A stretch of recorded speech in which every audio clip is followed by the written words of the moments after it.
দেও guys N আমি আলপনা দিছি তোমরা কেউ হাসছো না যদিও আলপনা একটা ফুটাও সুন্দর হয়েছে না কারণ আমি আলপনা একদম আঁকতে পারি না মা অসুস্থ আলপনা আঁকার কেউ নাই তার লেগে আমি যতটুক পারি আলপনা আঁকছি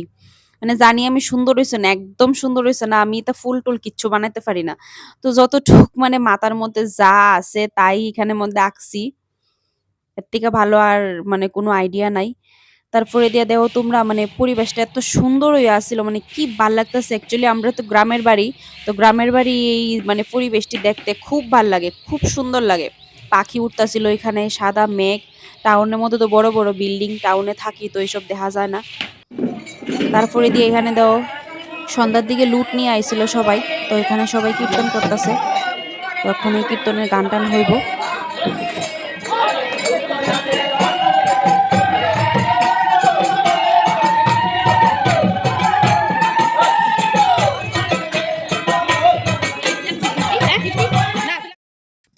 তারপরে এনে চার আয়োজন হইতাছে কারণ আমরা বাড়িতে আজকে দীর্ঘ ৩০ বছর ধরে সেটা চা খাওয়ানো হইতাছে আমার দাদু আমার ঠাম্মা যখন আসছিল তখন চা খাওয়াইতো তখন আবার আমার বাবা ইরা রাখছে তো এনে সবাই মিলে চা খাওয়াইতেছে এনে আমার একজন কাকিমুনি চা রান্না করতেছিল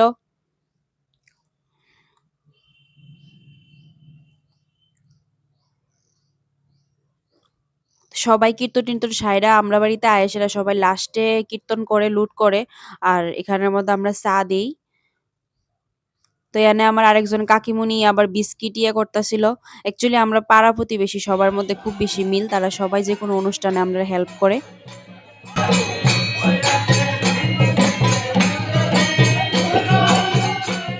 তো এনে গাইস চা হয়ে গেছে গা রেডি তো চা বাড়া হইতাছিল একটু একটু করে সেটা জিনিসটা দেখতে মানে খুবই স্যাটিসফাইং খুবই সুন্দর লাগতেছিল সবগুলি কাপের মধ্যে চা হয়ে গেছে গা তো এনে দেও আমার মেশু একজন মেশু চা পায় সেটা মানে কত খুশি অ্যাকচুয়ালি গ্রামের বাড়ি তো গ্রামের বাড়ির মধ্যে সবার মধ্যে খুব বেশি মিল থাকে তারা একসঙ্গে মিলামিশা মানে সবকিছু অনুষ্ঠান করে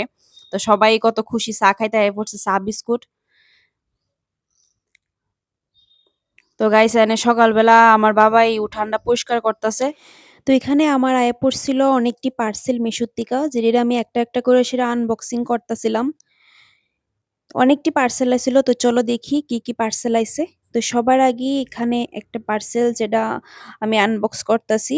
এর মধ্যে অ্যাকচুয়ালি মানে মুখের মধ্যে যদি কোনো ফেস প্যাক বা যে কোনো কিছু দিয়া মুখ মোছা লেগা অনেক ভালো পরিষ্কার হয় তো এটা অনেক সফট আছিল তিনটা কালার এখানে আমি অর্ডার করছি ব্ল্যাক পিঙ্ক হোয়াইট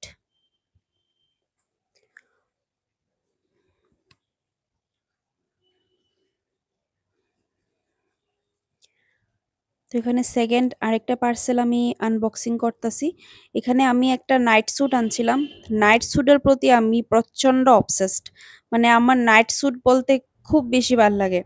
এখানে নাইট স্যুটটা কাপড়টা খুবই ভালো খুবই সফট এটা আমার খুব ভালো লাগছে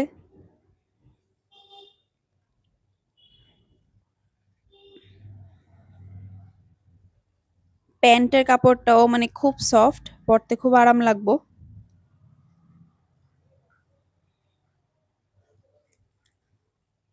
থার্ড পার্সেল এখানে আমি আনবক্সিং করতেছিলাম মেবি এটার মধ্যে একটা সেলফি স্টিক হইব তাও আমি শিওর না খুলে দেখতেছি এটার মধ্যে কি হয়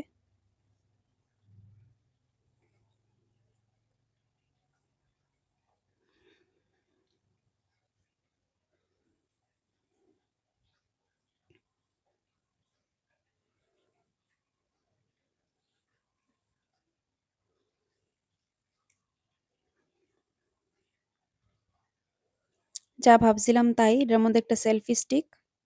সেলফি স্টিকের কোয়ালিটিটা চলো চেক করা যাক কিরকম হয় দেখা তো খুব ভালো লাগতেছে হ্যাঁ কোয়ালিটিও খুব ভালো একদম অনেক বেশি মজবুত এর মধ্যে অ্যাডজাস্টেবল ইয়ে দেয়া আছে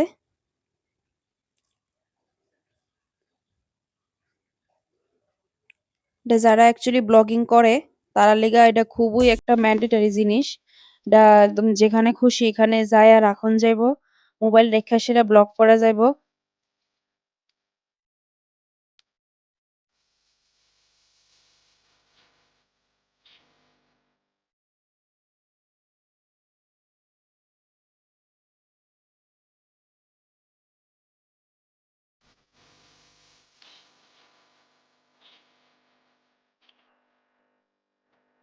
এরপরে এনে আরেকটা পার্সেল আনবক্সিং করতেছিলাম। এটার মধ্যে কি রাখা আছে আমি নিজেও জানি না কি অর্ডার করছি। দেখে মনে হইতেছে হ্যাঁ এটা একটা অ্যাকচুয়ালি মানে চুলের লেগে একটা জিনিস, এটা মাথার মধ্যে দিয়া রাত্রিবেলা ঘুমায়। আর ইডিয়া নেওয়া ছিল পিলো কভার, সিল্কের পিলো কভার। যারা হেয়ার ফল হয় তারা লেগে সিল্কের পিলো কভার খুবই ভালো। তো ইডিও খুব মানে সফট। তো আরেকটা পার্সেল যেটা আমি আনবক্স করতেছি, এটার মধ্যে মেবি কিছু স্পুন বা কিছু হইব, দেখা যাক এটার মধ্যে কি। না স্পুন না, এটার মধ্যে হইতেছে গিয়ে সেটা ফেস প্যাক লাগানোর লেগে ব্রাশ। ব্রাশের কোয়ালিটিটা আমার কাছে খুব ভাল লাগছে, একদম অনেক স্মুথ। দুইটা ব্রাশ আছে এখানে, মেবি 70 বা 80 রুপিসের পড়ছে। এখানে আরেকটা পার্সেল, এটার মধ্যে তো ডেফিনেটলি স্পুন হইব কারণ আমি স্পুন অর্ডার করছিলাম।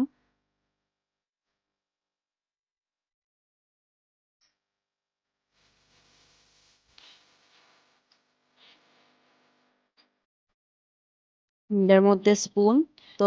স্পুনের কোয়ালিটিটাও এখানে খুবই ভালো। তারা 4টা না 5টা জানি স্পুন পাঠাইছে।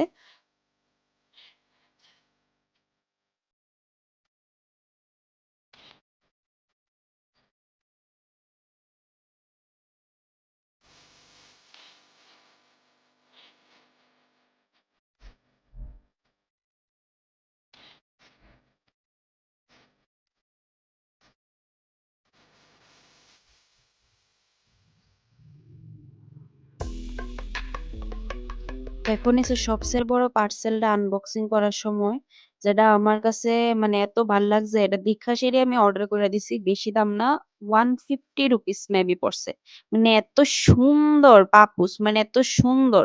মানে কি কইতাম, দারুন দারুন, খুব ভালো, মানে খুব ভালো কোয়ালিটির, এটা খুব ভাল লাগছে।